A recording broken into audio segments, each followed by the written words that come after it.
कभी सोचा है कि एक इलेक्ट्रिक टूथब्रश वाइब्रेट कैसे करता है, या कोई ड्रोन हवा में कैसे दिखा रहता है?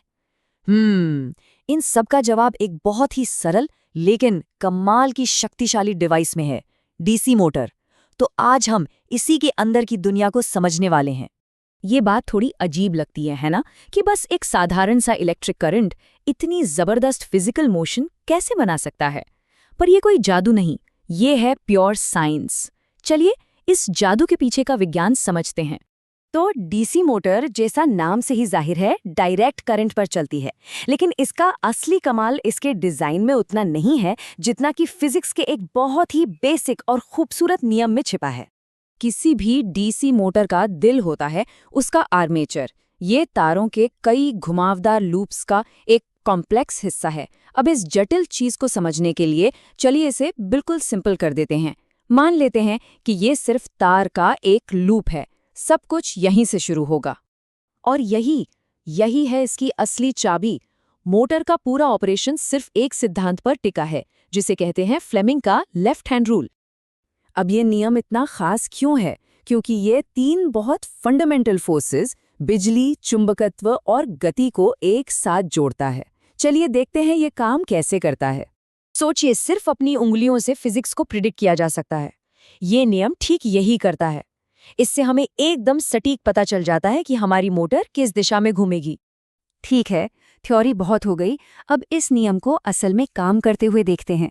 इसे हमारे उस एक तार वाले लूप पर लागू करते हैं। अब देखिए, करंट लूप के एक तरफ से अंदर जा रहा है और दूसरी तरफ से बाहर आ रहा है। मतलब एक ही मैग्नेटिक फील्ड में करंट दो उल्टी दिशाओं में बह रहा है, तो फिजिक्स के हिसाब से उन पर लगने वाला फोर्स भी तो उल्टा ही होगा।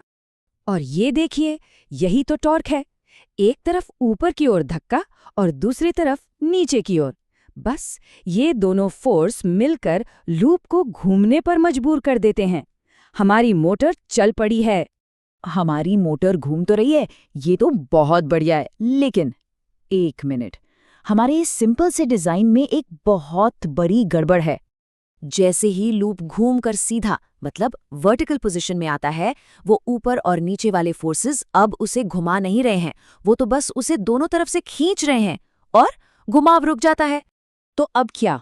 एक मोटर जो हर आधे चक्कर के बाद रुक जाए, वो तो किसी काम की नहीं है। तो फिर असली मोटरें इस प्रॉब्लम को सॉल्व कैसे करती हैं? इसका सॉल्यूशन जितना सरल है उतना ही शानदार भी। याद है वो कॉम्प्लेक्स सा आर्मेचर जिसे हमने शुरू में देखा था? बस अब उसकी वापसी का समय आ गया है। तो होता क्या है कि एक लूप के बजाय एक असली मोटर में ऐसे कई सारे लूप्स होते हैं। जैसे ही एक लूप उस डेड पॉइंट पर पहुंचता है, ठीक उसी वक्त दूसरा लूप बिल्कुल सही पोजीशन में होता है उस घूमने वाली ताकत को संभालने के लिए। और यहीं पर कम्यूटेटर का असली काम शुरू होता है। वो सही समय पर हर लूप में करंट की दिशा बदलकर ये पक्का करता है कि घुमाव लगातार बना रहे। अच्छा, तो अब हम ये जान गए हैं कि एक डीसी मोटर घूमती कैसे है, लेकिन ये सारी जानकारी असल दुनिया में कैसे काम आती है? चलिए देखते हैं। हमारे इस सिंपल मॉडल में तो परमानेंट मैग्नेट्स यानी स्थायी चुंबक थे, लेकिन जब असली ताकत चाहिए होती है ना, तो इलेक्ट्रोमैग्नेट्स का इस्तेमाल होता है। इनसे कहीं ज्यादा मजबूत और कंट्रोल किया जा सकने वाला मैग्नेटिक फील्ड मिलता है। और इसी एक सिद्धांत से अलग अलग तरह की डीसी मोटरें बनती हैं। जैसे परमानेंट मैग्नेट वाली मोटरें खिलौनों और छोटे गैजेट्स के लिए परफेक्ट हैं। वहीं दूसरी तरफ सीरीज वाउंड मोटरें क्रेन और लिफ्ट जैसी भारी मशीनों में इस्तेमाल होती हैं, जहां शुरुआत में बहुत ज्यादा ताकत चाहिए होती है।